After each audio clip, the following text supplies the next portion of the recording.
आप देख रहे हैं अल्फा डिफेंस हिंदी में आपका स्वागत है। अब ये चीज मोरलेस क्लियर हो चुकी है कि इंडियन नेवी का एक शिप ऑलमोस्ट डूबने की कगार पर है और लगातार कोशिशों के बावजूद इस शिप को अभी तक बचाया नहीं जा सका है। हम लोग यहाँ पर बात कर रहे हैं आईएनएस ब्रह्मपुत्र के बारे में।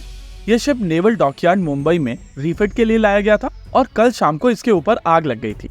हालांकि नेवल डॉकयार्ड के फायर फाइटर्स ने इस आग को बुझा दिया था, लेकिन अब न्यूज आ रही है कि इस शिप के हल के अंदर पानी जा चुका था और इसके चलते शिप एक तरफ लुढ़क गया था।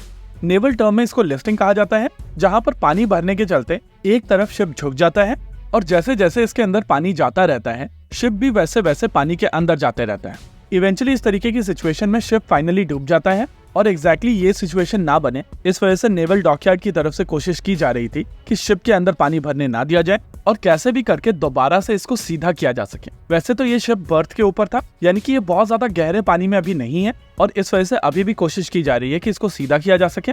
वहीं अगर पर्सनल्स की बात की जाए तो नौसेना का एक सेलर अभी मिसिंग है और उनके लिए सर्च एंड रेस्क्यू अभी इनिशिएट कर दिया गया है।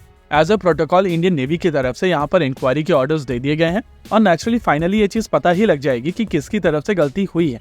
वैसे जो फोटोग्राफ्स निकलकर सामने आई हैं उनके बेसिस पर कहा जा सकता है कि इस शिप को अब रिकवर करना बहुत मुश्किल होगा और अगर हम लोग इन फोटोग्राफ्स को एक रियलिस्टिक अप्रोच से देखें तो कहा जा सकता है कि इंडियन नेवी ने अपना एक शिप खो दिया है।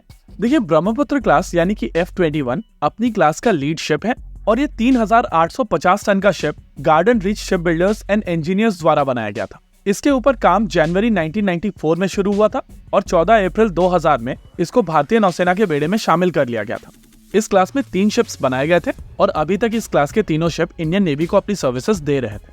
वैसे ब्रह्मपुत्र क्लास को लेकर ये पहला एक्सीडेंट नहीं है। इससे पहले आईएनएस बेतवा के साथ में एक एक्सीडेंट हो चुका है और वो एक्सीडेंट भी नेवल डॉकयार्ड मुंबई में ही हुआ था। इस एक्सीडेंट के दौरान आईएनएस बेतवा स्लिप होकर गिर गया था और उस मिसहैप के दौरान भारत ने 2 सेलर्स खोए थे। हालांकि आईएनएस बेतवा यूएस की मदद से सैल्वेज कर लिया गया था, लेकिन यहाँ पर चांसेस बहुत कम है। एनीवेज, इंक्वायरी के बाद में यहाँ पर जवाबदेही फिक्स की जाएगी और इस पूरी घटना में जिन लोगों की गलतियां हैं उनको उसकी सजा भी मिलेगी। लेकिन इस पूरे इंसिडेंट में भारतीय नौसेना ने एक ऐसा शिप खोया है जिसमें लगभग 10 साल तक की सर्विसेज और थी। इस बात में कोई दो राय नहीं है कि आईएनएस ब्रह्मपुत्र एक कंपैरेटिवली पुराना शिप था, लेकिन लगभग 4000 टन का displacement, 16 KH-35 missile systems, 16 Barak surface to air missile systems, साथ ही AMDR एस बैंड रेडार और रॉल 2 जैसे डी बैंड रेडार के साथ में ये एक फॉर्मिडेबल सिस्टम था। वैसे ये बात सच है कि नेवल डोमेन में जब भी रीफिटिंग होती है तो वहां पर नियर मिस और एक्सीडेंट्स के चांसेस बहुत ज्यादा होते हैं और इसी वजह से इस तरीके के मिसहैप्स को अवॉइड करने के लिए स्टैंडर्ड ऑपरेटिंग प्रोसीजर्स का पालन किया जाता है।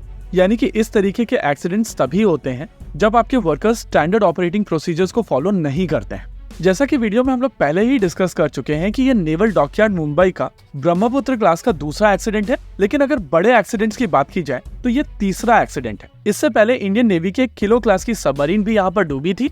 14 अगस्त साल 2013 को आईएनएस सिंधु रक्षक में एक एक्सप्लोजन हुआ था, जिसके बाद उसके ऊपर आग लग गई थी। इस आग के बाद में ये सबमरीन डूब गई थी और उस समय भी ये सबमरीन बर्थ के ऊपर ही थी। ओवरऑल ये घटना दुखद है। यहाँ पर एक एक्सटेंसिव जांच होनी चाहिए और हर उस एंगल को एक्सप्लोर किया जाना चाहिए जिसमें नेग्लिजेंस से लेकर सबोटाज तक हर कुछ एक्सप्लोर किया जाना चाहिए। इसी के साथ आज के इस वीडियो में रखते हैं केवल इतना ही। वीडियो को अंत तक देखने के लिए धन्यवाद। देखते रहिए अल्फा डिफेंस। जय हिंद।